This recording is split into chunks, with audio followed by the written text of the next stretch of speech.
And I was shocked to read in books that were over sometimes 1,000 years old, and to find issues that are very similar to what is happening in our own community.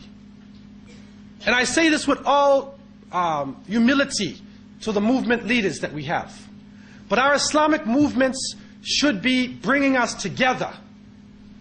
Our Islamic movements need to unite us on the truth, need to be humble and sincere, and bring the Muslims together. This is what we need in these times. Strong examples.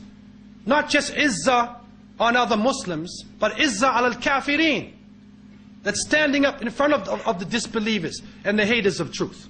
But there is a form of ghurur that is mentioned by the scholars, where the person spends all their time on ilm al-khilaf. That he gets the books of fiqh, he gets the books of aqidah, and he only studies the differences between this scholar and that scholar. So he becomes a master in showing you the differences between that and that.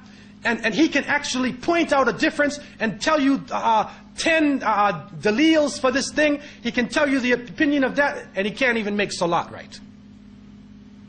But ilm al-khilaf. And so what happens is, many of our young people get caught up fighting each other over triviality. Now there are some points which are very important, but the difference of opinion should not make you hate another Muslim. It should not make you threaten the life of another Muslim.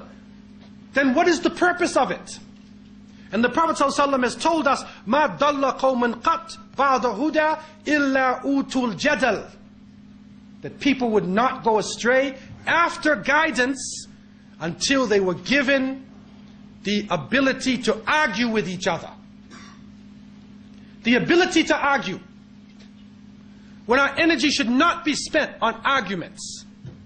That we need to go forward. Because we are in a deep struggle now, whether we know it or not. And if you're in a hot struggle, a hot battle, and the bullets are flying and people are dying, and a Muslim comes on your side and you look at him, are you going to say, what madhab are you, brother? What does it matter, man? You have a Muslim on your side, man. And does it matter whether he sits in tahiyyat and he moves his finger or not? If they have daleel, if there is part of Ahl Sunnah wa Jama'ah, what is the problem?